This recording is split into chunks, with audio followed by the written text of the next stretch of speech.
Hey, how's it going, everybody? It's RC Maxfield here for the Back to 12 podcast. And in today's video, we'll discuss Daniel Batcho finding a new home via the transfer portal. We'll also talk about two Texas Tech targets in the transfer portal and one target in the portal right now, a former five-star recruit that had Texas Tech in his top five before deciding to go elsewhere out of high school that I think Texas Tech needs to be all in on when it comes to the transfer portal. But before we get into that, I see y'all taking notice. I appreciate y'all. We have had a fantastic month, and welcome to all the new subscribers. Tell more of your friends to join the fastest growing Texas Tech community right here on YouTube. I had what felt like 20 of y'all this weekend DM me on Twitter, sending me a screenshot of y'all watching the video, somebody replying to your comment, whatever it is. I try and interact with each and every one of y'all on this channel, and it truly means the world to me that y'all take the time out of y'all's day to interact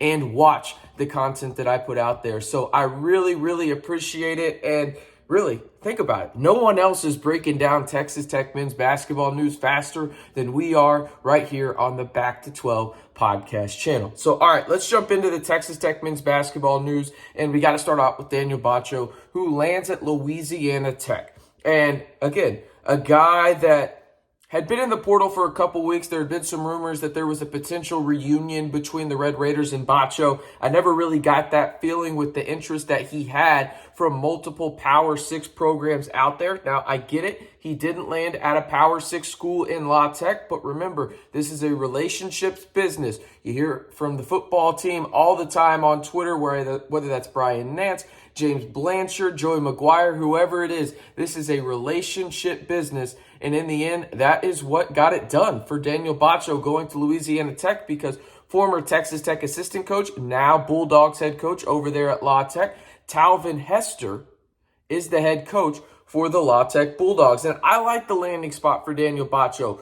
I was critical of him this past year, but I think from a clear point of view, hindsight 2020, I think people got to realize this man was going through a lot this year, injury-wise and off the court. Lost 15 to 20 pounds of muscle due to a stomach bug that he contracted during the season, and really never looked like himself in Big 12 play because of injuries and that stomach bug. So really happy for Batcho in the landing spot there, and just that connection that him and Talvin Hester had built at Texas Tech come to fruition for Daniel Batcho to get a second chance in Division I basketball. All right.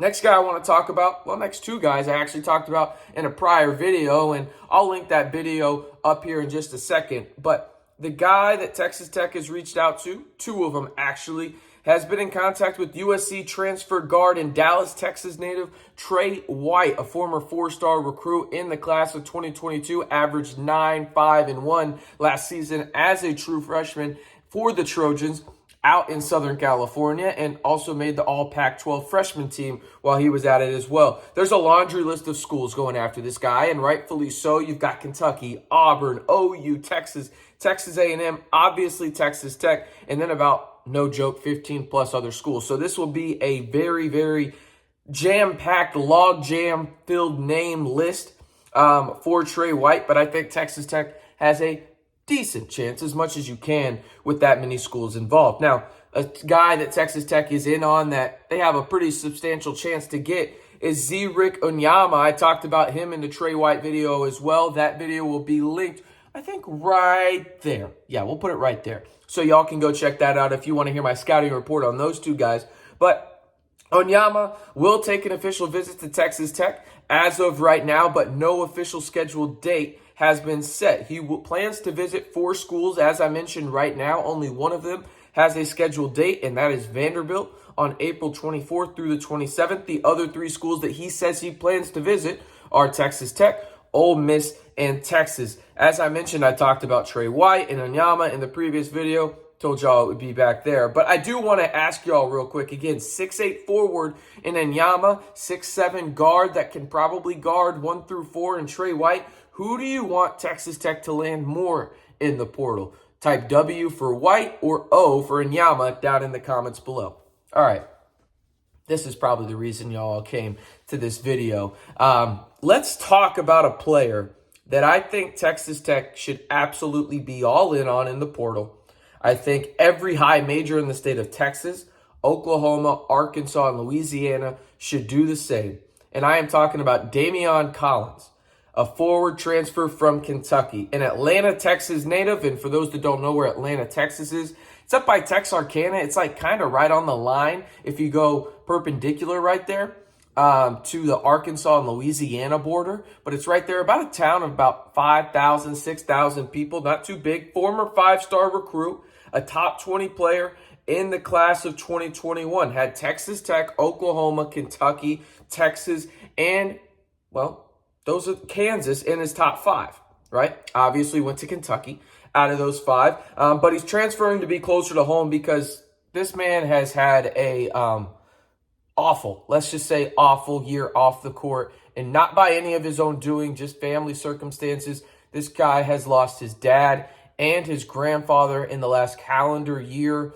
Lost some weight at Kentucky because, I mean, shoot, he was going through it off the court. I can only imagine what it's like going through that. And he played as much as he could at Kentucky, but he's moving back to the Texas area, Oklahoma, Arkansas, Louisiana, that kind of quad state area type, to be closer to family and be closer to his mom, grandma, and everything like that, right? So you think about his play on the floor, and that's obviously a difficult transition, talking about what he's been through off the floor, but it makes total sense why he's coming back home, right?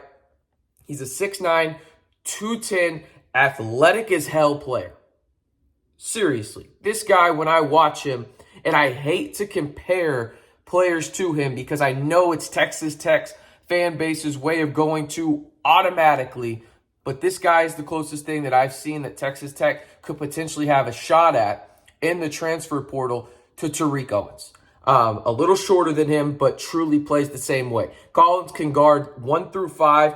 Offensively, he is a great pick and roll player, understands spacing, and golly, does he go to the board and attack really, really hard, and he is bouncy as hell, right? He has developed a solid mid-range jumper, probably won't stretch out to 3 as of right now, but trust him about the free throw line. 15 feet, really like his jumper from there. Really good at attacking the glass, as I mentioned. Needs to put on about 10 to 15 more pounds, but I have no doubt in my mind that he will do that, and I think his frame can uphold to it.